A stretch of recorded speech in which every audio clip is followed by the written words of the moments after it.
Greetings, everyone. My name is Maria, and I'm the founder of STEM in a Box. I am incredibly excited and honored to be here today, as I was sitting where you are not too long ago. So I'm really excited to share my story and our story with you guys. I'm going to share my screen. As I said, the project I lead is called STEM in a Box. It's a didactic kit that enables mainly girls in at-risk communities to build robots from electric waste. And I always like to start by sharing the story that inspired this project. I want you to imagine a 7-year-old girl from El Salvador. She is the oldest of 5 siblings and has an outstanding long-term memory. She loves plants and herbs and experimenting with their health benefits. However, when the time to enroll her in school comes, her parents decide that she must stay home to look after her siblings.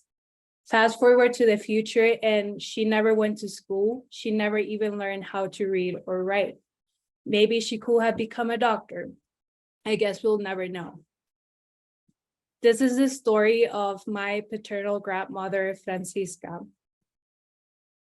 And the project is at the end of the day in her honor. And what we try to do is to make sure that every day that passes, fewer girls like my grandmother receive an empty box.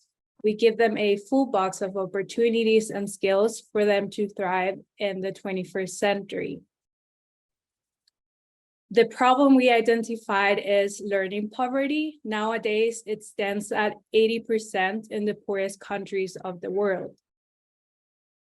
This includes lack of access to classroom technology, and as you may be very aware, education systems that have not been updated since the Industrial Revolution.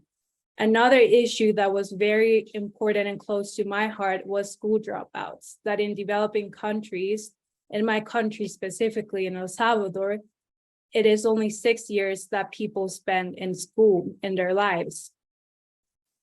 So let's talk a little bit more about our solution. In one box, you find the materials to assemble 3 robots. Both the materials and the content are dependent to each other. This means that it's a modular process where when you build the electric car, you really take the same materials and knowledge to build a more advanced robot that functions with servo motors, for example. So the content that we teach is electricity. That's where students assemble the electric car. Then we move to physics, where they built a hydraulic arm, and then finally a robotic arm.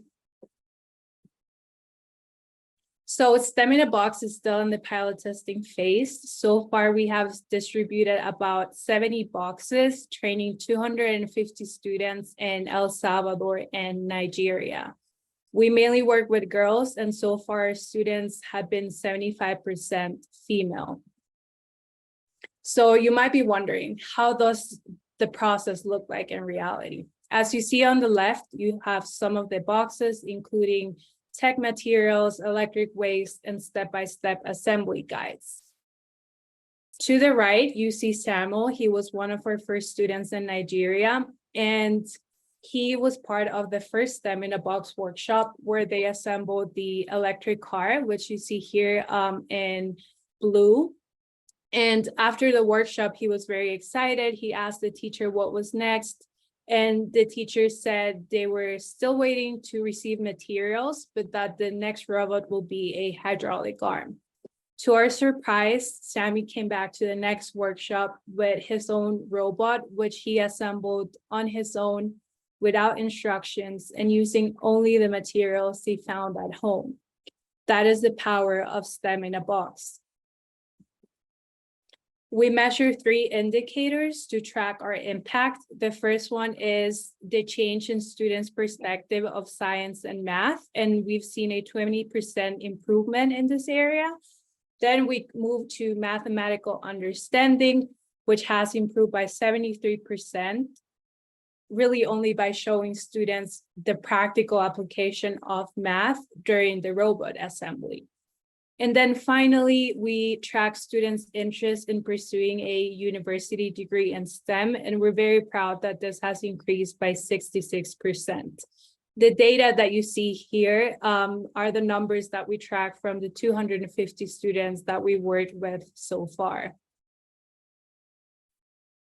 Our project focuses on 3 SDGs. The first one is providing quality education through affordable classroom technology. Then we focus on gender equality, empowering girls through the principle of cooperation. And finally, and very important for us, is building vocational and technical skills for decent employment. This is a social enterprise. Our main clients right now are NGOs working in the quality education space, where we operate under a B2B model and outsource the implementation to these NGOs. We're soon transitioning to a B2C model, a Robin Hood model here in the United States, but right now our kits are about $35 US. Just so you can have an idea, the next closest competitor, their kits are about $80, and they just offer 1 robot. I also wanted to share a little bit about the process. STEM in a Box was born in 2019, where we started ideating and prototyping. We did our first pilot test right after the outbreak of COVID in El Salvador and Nigeria, working in community centers.